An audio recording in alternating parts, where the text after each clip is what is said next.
তো আজ সন্ধ্যেবেলায় ফুচকা বানিয়েছিলাম, তো ভাবলাম তোমাদের সঙ্গে ভিডিওটা শেয়ার করি। এখানে কয়েকটি শুকনো লঙ্কা আমি তেলে ভেজে নিয়েছি। আর এদিকে দেখো ফুচকাগুলো প্রথমে কিন্তু আমি ভেজে নিচ্ছি, ভেজে এগুলো তুলে রেখে দিচ্ছি। আর এদিকে ফুচকার আলুটা মাখানোর জন্য সব কিছু রেডি করে নিয়ে একদম বসে পড়েছি। তো চলো ফুচকার আলুটা মাখানো যাক। তো এদিকে আলুটা আমি হাতের সাহায্যে একটু ম্যাশ করে নিচ্ছি, খুব বেশি ম্যাশ করলে হবে না। কেটে রাখা পেঁয়াজ, কেটে রাখা গাজর আর শসা দিয়ে দিচ্ছি।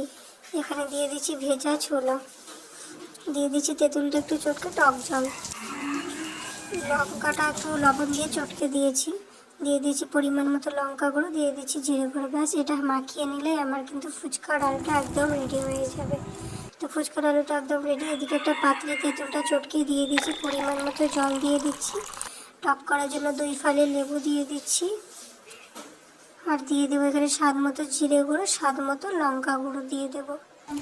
আরও কয়েকটা শুকনো লঙ্কা আমি লবণ দিয়ে চটকে সেটাও দিয়ে দিলাম। আর দিয়ে দেবো স্বাদ মতো লবণ। ব্যাস আমার কিন্তু এবার তেঁতুলের টক জল একদম রেডি। তো আমার সব কিছু রেডি হয়ে গিয়েছে। ফুচকাটা কত ক্রিস্পি দেখতে পেলে। তো চলো টক জল দিয়ে ফুচকা খাওয়া যাক। তো এবার আমার স্টাইলে ফুচকা খাওয়া হবে। তো এদিকে আলুর পুর দিয়ে দিয়েছি, দিয়ে দিচ্ছি শসা গাজর, দিয়ে দিচ্ছি সস, এবার দিয়ে দেবো টক জল। তো এরকম করে কে কে ফুচকা খাও আমাকে কিন্তু অবশ্যই জানাবে। আমি কিন্তু এরকম করে ফুচকা খেতে খুবই ভালোবাসি। তো ফুচকাটা খেতে খুবই দুর্দান্ত হয়েছিল। তো আজকের ভিডিও এই পর্যন্ত, দেখা হবে নেক্সট ভিডিওতে।